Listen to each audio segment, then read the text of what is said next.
ಈತ traffic rules ನ break ಮಾಡೋದ್ರಲ್ಲಿ ಮಹಾ ನಿಸ್ಸೀಮ ಅಂತ ಹೇಳ್ಬಹುದು, ಮಹಾಶೂರ ಅಂತ ಕರೆದ್ರು ಕೂಡ ತಪ್ಪಾಗಲ್ಲ.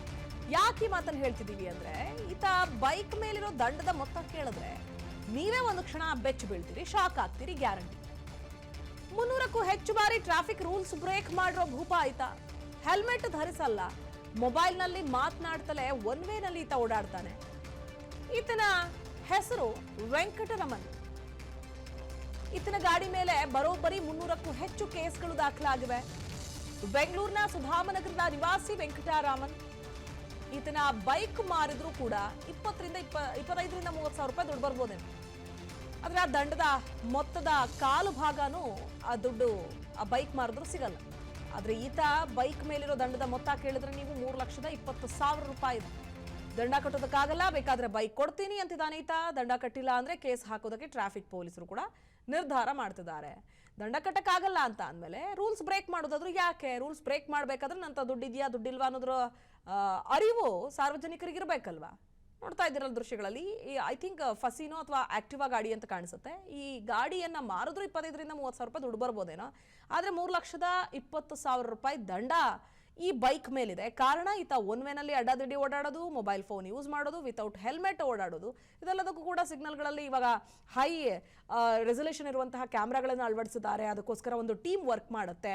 ಯಾವ ಸಂದರ್ಭದಲ್ಲಿ ರೂಲ್ಸ್ ಬ್ರೇಕ್ ಮಾಡಿ ಗಾಡಿಗಳು ಓಡಾಡಿರ್ತಾವಲ್ಲ, ಯಾಕಂದ್ರೆ ಸರ್ಕಾರದ ಬೊಕ್ಕಸಕ್ಕೆ ಅದೇ ತಾನೇ ಆದಾಯ. ಸೊ ಈ ಕಾರಣಕ್ಕೆ ಅಂತಹ ಬೈಕ್ಗಳನ್ನ ಹುಡುಕಿ ಕೇಸ್ಗಳನ್ನ ಹಾಕ್ತಾ ಇದ್ದಾರೆ.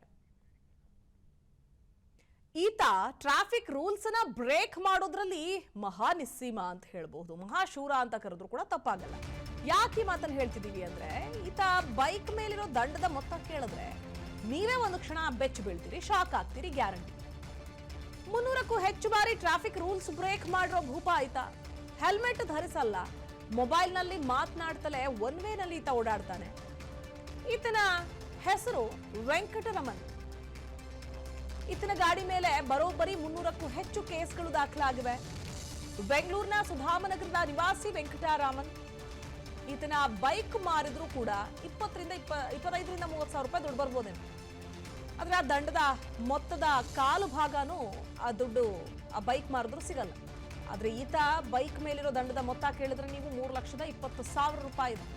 ದಂಡ ಕಟ್ಟೋದಕ್ಕಾಗಲ್ಲ, ಬೇಕಾದ್ರೆ ಬೈಕ್ ಕೊಡ್ತೀನಿ ಅಂತಿದ್ದಾನೆ ಈತ. ದಂಡ ಕಟ್ಟಿಲ್ಲ ಅಂದ್ರೆ ಕೇಸ್ ಹಾಕೋದಕ್ಕೆ ಟ್ರಾಫಿಕ್ ಪೊಲೀಸರು ಕೂಡ ನಿರ್ಧಾರ ಮಾಡ್ತಿದ್ದಾರೆ. ದಂಡ ಕಟ್ಟಕ್ಕಾಗಲ್ಲ ಅಂತ ಅಂದಮೇಲೆ ರೂಲ್ಸ್ ಬ್ರೇಕ್ ಮಾಡೋದಾದ್ರೂ ಯಾಕೆ? ರೂಲ್ಸ್ ಬ್ರೇಕ್ ಮಾಡ್ಬೇಕಾದ್ರೆ ನಂತ ದುಡ್ಡಿದ್ಯಾ ದುಡ್ಡಿಲ್ವಾ ಅನ್ನೋದ್ರ ಅರಿವು ಸಾರ್ವಜನಿಕರಿಗೆ ಇರಬೇಕಲ್ವಾ? ನೋಡ್ತಾ ಇದ್ದೀರಲ್ಲ ದೃಶ್ಯಗಳಲ್ಲಿ, ಐ ಥಿಂಕ್ ಫಸಿನೋ ಅಥವಾ ಆಕ್ಟಿವಾ ಗಾಡಿ ಅಂತ ಕಾಣಿಸುತ್ತೆ. ಈ ಗಾಡಿಯನ್ನ ಮಾರಿದ್ರು 25ರಿಂದ 30 ಸಾವಿರ ರೂಪಾಯಿ ದುಡ್ಡು ಬರ್ಬೋದೇನೋ. ಆದ್ರೆ 3,20,000 ರೂಪಾಯಿ ದಂಡ ಈ ಬೈಕ್ ಮೇಲಿದೆ. ಕಾರಣ ಈತ ಒನ್ ವೇನಲ್ಲಿ ಅಡ್ಡಾದಿಡ್ಡಿ ಓಡಾಡೋದು, ಮೊಬೈಲ್ ಫೋನ್ ಯೂಸ್ ಮಾಡೋದು, ವಿತೌಟ್ ಹೆಲ್ಮೆಟ್ ಓಡಾಡೋದು. ಇದೆಲ್ಲದಕ್ಕೂ ಕೂಡ ಸಿಗ್ನಲ್ಗಳಲ್ಲಿ ಇವಾಗ ಹೈ ರೆಸಲ್ಯೂಷನ್ ಇರುವಂತಹ ಕ್ಯಾಮ್ರಾಗಳನ್ನು ಅಳವಡಿಸಿದ್ದಾರೆ. ಅದಕ್ಕೋಸ್ಕರ ಒಂದು ಟೀಮ್ ವರ್ಕ್ ಮಾಡುತ್ತೆ. ಯಾವ ಸಂದರ್ಭದಲ್ಲಿ ರೂಲ್ಸ್ ಬ್ರೇಕ್ ಮಾಡಿ ಗಾಡಿಗಳು ಓಡಾಡಿರ್ತಾವಲ್ಲ, ಯಾಕಂದ್ರೆ ಸರ್ಕಾರದ ಬೊಕ್ಕಸಕ್ಕೆ ಅದೇ ತಾನೇ ಆದಾಯ. ಸೊ ಈ ಕಾರಣಕ್ಕೆ ಅಂತಹ ಬೈಕ್ಗಳನ್ನ ಹುಡುಕಿ ಕೇಸ್ಗಳನ್ನ ಹಾಕ್ತಾ ಇದ್ದಾರೆ. ಅನುಕ್ಷಣದ ಸುದ್ದಿಗಳಿಗಾಗಿ ವಿಸ್ತಾರ ನ್ಯೂಸ್ ಯೂಟ್ಯೂಬ್ ಚಾನೆಲ್ ಸಬ್ಸ್ಕ್ರೈಬ್ ಮಾಡಿ. ಹೊಸ ಸುದ್ದಿಗಳ ನೋಟಿಫಿಕೇಶನ್ಗಾಗಿ ಬೆಲ್ ಐಕಾನ್ ಕ್ಲಿಕ್ ಮಾಡಿ. ಲೇಟೆಸ್ಟ್ ಅಪ್ಡೇಟ್ಸ್ಗಾಗಿ www.vistaranews.com ವೆಬ್ಸೈಟ್ಗೆ ವಿಸಿಟ್ ಮಾಡಿ.